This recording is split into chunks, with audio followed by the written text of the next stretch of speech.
యేసుక్రీస్తునందు ప్రియమైన దేవుని వర్లరా, బాగున్నారా? దేవుని మహాకృపలో మనమందరం బాగున్నాం. దేవుడు చాలా మంచివారై ఉన్నారు. మన ఎడల దేవుని యొక్క ఉన్నతమైన కనికరము దినదినము కుమ్మరించబడతా ఉన్నది. ఎంత గొప్ప ధన్యులం మనం. మరి ఈ దినం కూడా దేవుని యొక్క మాటను మనము ధ్యానించడానికి మనకి ఈ పరికరం ద్వారా ఈ రీతిగా ప్రభు సహాయం చేసి ఉన్నారు. రండి ఒక అద్భుతమైన దేవుని వచనాన్ని నేర్చుకుందాం. యోహాను శుభవార్త 17వ అధ్యాయము 4వ వచనాన్ని మనము చదువుకుందాం. యోహాను శుభవార్త 17వ అధ్యాయం 4వ వచనం.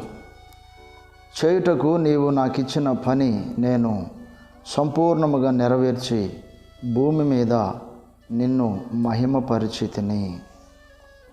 ఏమండి, దేవుడు చాలా మంచివారై ఉన్నారు. యేసుక్రీస్తు ప్రభు శరీరధారిగా ఉన్న దినాలలో గెత్సేమనే తోటలో ఆయన యొక్క చివరి ప్రార్థన అన్నమాట ఇది. ఈ 17వ అధ్యాయం అంతా కూడా చివరి ప్రార్థనగా ఈ యొక్క విషయాన్ని మనము గమనించగలం. యేసుక్రీస్తు ప్రభు వారు 33.5 సంవత్సరాలు భూమి మీద జీవించి ఉన్నారు. ఆయన యొక్క బాల్య దశ దగ్గర నుండి ఈ యవ్వన దశ, ఆ యొక్క పరిస్థితులన్నీ కూడా చాలా వివరంగా వ్రాయబడి ఉన్నాయి. యేసుక్రీస్తు ప్రభువారు మనలాగా మానవునిగా జీవించారు. సంపూర్ణ మానవుడిగా ఉన్నారు. సంపూర్ణ దేవుడై ఉండి సంపూర్ణ మానవుడిగా ఉన్నాడు. ఒక ప్రక్క దేవుడు, ఒక ప్రక్క మానవుడు. ఆయన మనలాగా ఆకలి కొని ఉన్నారు. ఆయన మనలాగా అలసట చెంది ఉన్నారు. ఆయన మనలాగా కన్నీరు రాల్చి ఉన్నారు. ఆయన మనలాగా శ్రమను అనుభవించి ఉన్నారు. కనుక ఈ విషయాలని మనకి ఏమి నేర్పిస్తూ ఉన్నవి? సంపూర్ణ మానవుడుగా ఉన్నాడు ఆయన. ప్రియమైన దేవుని వాళ్ళరా, మన దైనందిన జీవితంలో యాదృచ్ఛికంగా భూమి మీదకి వచ్చినటువంటి వారు మనము కాము. దేవుడు మనల్ని ఒక ఉద్దేశ ప్రకారం భూమి మీదకి తీసుకుని వచ్చి ఉన్నారు.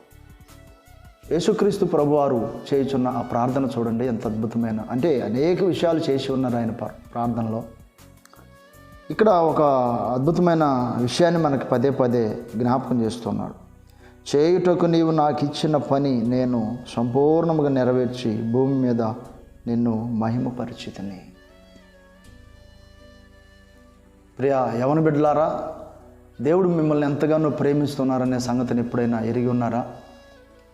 దేవుడు నీకు చేయుటకు ఇచ్చిన పనిని ఎప్పుడైనా గుర్తించావా?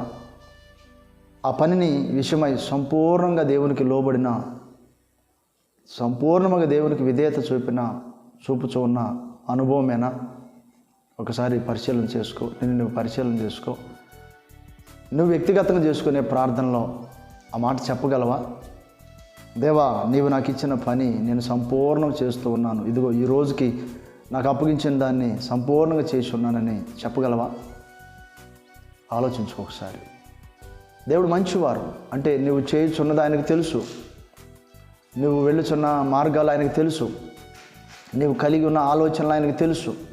అయినప్పటికీ నువ్వు సరి చేసుకుంటావని, నీవు దేవుని వైపు తిరుగుతావని, దేవునికి నీ యొక్క హృదయంలో చోటు ఇస్తావని అన్నీ తెలిసిన ఆయన మాట్లాడటం ఎంత అద్భుతమైన సంగతి. కొంతమంది ఏమీ తెలియకపోయినా నువ్వు చాలా మంచివారు, అతని గురించి ఏమీ తెలియకపోయినా నువ్వు చాలా మంచివాడు అన్నప్పుడు అది కరెక్ట్ కాదు. ఎందుకంటే తెలియదు కదా ఏమి. అలాగ ఒక వ్యక్తి గురించి అన్నీ తెలిసినప్పుడు నేను నిన్ను చాలా ప్రేమిస్తున్నాను, నీ సంగతులన్నీ నాకు తెలిసి కూడా నేను నిన్ను చాలా ప్రేమిస్తున్నానని చెప్పుట్లో గొప్ప సంగతి ఉంది. యేసుక్రీస్తు ప్రభువారు పలికిన ఈ మాటను మనము ధ్యానిస్తే ఎంత గొప్ప దీవెన. మనం మోకరిల్లి ప్రార్థన చేసేటప్పుడు, ప్రభువా, ఈ భూమి మీదకి నన్ను పంపించిన నీ యొక్క ఉద్దేశము సంపూర్ణంగా నా ఎడలు నెరవేర్చబడాలి, నేను నిన్ను సంతోషపెట్టాలి, మీ నామమును మహింపరచాలి, మీకు ఇష్టడునుగా మీకు ఇష్టరాలుగా జీవించాలి. ఆ తాత్పర్యం కలిగి ఉండుట ఎంత గొప్ప మేలు చేస్తుంది నీకు. అనేకులు దేవుడు లేరు అనుకుంటారండి. దేవుడు లేరా? ఎందుకు లేరు? దేవుడు ఉన్నారు. దేవుడు ఉన్నారు కనుకనే మన యొక్క మనుగడ కొనసాగబడుతూ ఉన్నది. కనుక ప్రియమైన దేవుని బిడ్డ, ఒకసారి ఆలోచించు. ఒకసారి నీకు ఈ ఆలోచన రాని దేవుని ఎదుట ఆయన సన్నిధిలో మోకరిల్లి నేను చేసే ప్రార్థనలో, తండ్రి, నన్ను భూమి మీదకి తీసుకొచ్చిన దానిలో నీ చిత్తం నేను నెరవేరుస్తున్నానయ్యా, నేను నిన్ను మహింపరుస్తున్నానయ్యా, సంపూర్ణంగా నీ పని నెరవేరుస్తున్నానయ్యా. చెప్పగలవా?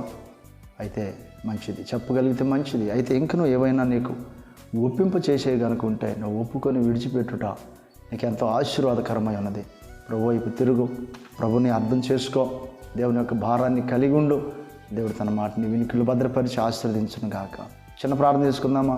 ప్రేమగల ఉన్నతమైన తండ్రి, మహిమగల గొప్ప దేవా, మీకు వందనాలు, స్తోత్రాలు అయినా మీరు దీవించండి. రేపు ప్రజలు ఆశీర్వదించండి. ఈ దినపు పనులు, ప్రయాణాలు మీరు ఆశీర్వాదకరంగా ఇచ్చి నడిపించండి అయ్యా. మిమ్మల్ని మహింపరిచే ఉన్నతమైన కృపలో నిలబెట్టండి. తోడైనమని యేసయ్య పరిశుద్ధ నామములో వేడుకొంచున్నాము తండ్రి, ఆమేన్. మన తండ్రి అయిన దేవుని ప్రేమ, మన రక్షకుడైన యేసుక్రీస్తు ప్రభువు వారి కృప, పరిశుద్ధాత్మ దేవుని సన్నిధి సహవాసం మనకందరికీ తోడైన నడిపించును గాక. ఆమేన్. దేవుడు నిన్నెంతో ప్రేమిస్తున్నాడు.